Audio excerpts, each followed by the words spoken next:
আসসালামু আলাইকুম। আগের ভিডিওতে আমি আপনাদের ইটভাটার অনেকগুলো ইট এবং ইটের কি বলে কোথায় রাখছে ইটগুলো সেগুলো দেখাইছি। তো এই ভিডিওতে আমি দেখাবো ইটভাটার যে চুল্লিটা আছে, যেখানে মূলত মেশিনটা আছে, সেই মেশিনগুলো দেখাবো কিভাবে ইটগুলো পোড়ানো হয়, প্লাস কিভাবে ওই ভাটার উপর দিয়ে যে ধোঁয়াগুলো বের হয় সেগুলো কোন প্রক্রিয়া বের হয়, আমি সব কিছু দেখাবো আপনাদের আজকের এই ভিডিওতে। তো চলুন আমরা একটা চুল্লি দেখি আর কি, যেগুলো দিয়ে ধোঁয়া বের হয়। তো এই যে আমরা আসছি চুল্লি একটা দেখতে। এই যে আপনারা দেখতে পাচ্ছেন,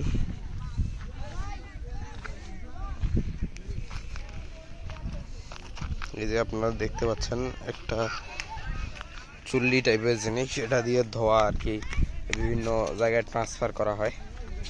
তা আমি একটু আরও সামনে থেকে আপনাদের চুল্লিটা দেখাই। এই যে আপনারা দেখতে পাচ্ছেন ভাটার, এটি হচ্ছে ভাটার চুল্লি।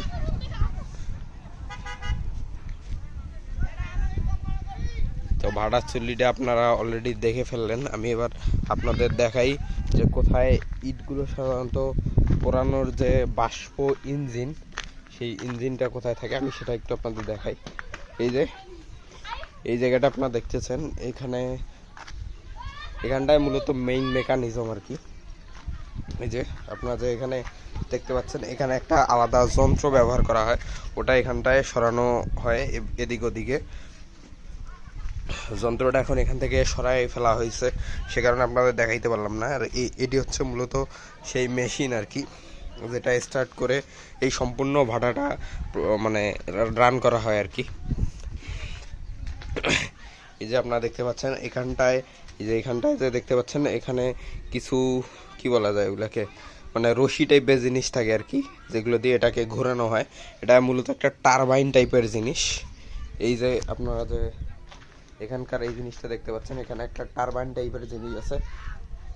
এই যে আপনার গ্যাপ দিয়ে আমি খুব ভালোভাবে আপনাদের দেখাইতে পারতেছি না, তবে এখানে একটা টারবাইনের কিছু যন্ত্রপাতি আছে, আমি একটু আপনাদের দেখানোর ট্রাই করি। এই যে আপনারা দেখতে পাচ্ছেন,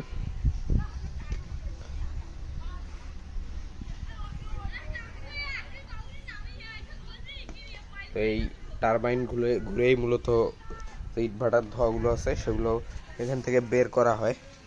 তো আপনারা অনেকেই জানেন যে কিভাবে কি করা হয়, তারপরে আমি আপনাদের দেখাইলাম যে কিভাবে কি করতে হয় এই ভাটায়, বা কিভাবে কি করে।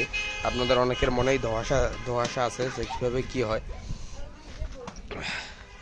আর আপনারা তো অলরেডি ভাটার যে পিলারটা আছে আর কি, মূল স্তম্ভ, সেটা অলরেডি দেখে ফেলেছেন, যেটা দেখেই আর কি বোঝা যায় যে এটাই ভাটা। তো যাই হোক, আজকের ভিডিওটা আমি খুব বড় করব না। আপনারা আমার পিছনে দেখতে পাচ্ছেন ইট ভাটার যে মানে মূল কাঠামোটা, সেটা আপনারা দেখতে পাচ্ছেন। এটা অনেক বছর আগে করা, এটা আমাদের বাড়ির খুব কাছাকাছি একটা জায়গায় এই ভাটা অবস্থিত। তো কার কার এলাকায় ইট ভাটা আছে এবং আপনারা কে কে এই জিনিসগুলো নিজের চোখে খুব কাছ থেকে দেখেছেন, একটু কমেন্ট করে জানাবেন। তো এই ছিল আজকের ভিডিও, দেখা হবে পরবর্তী ভিডিওতে। সে পর্যন্ত সবাই ভালো থাকবেন, আল্লাহ হাফেজ।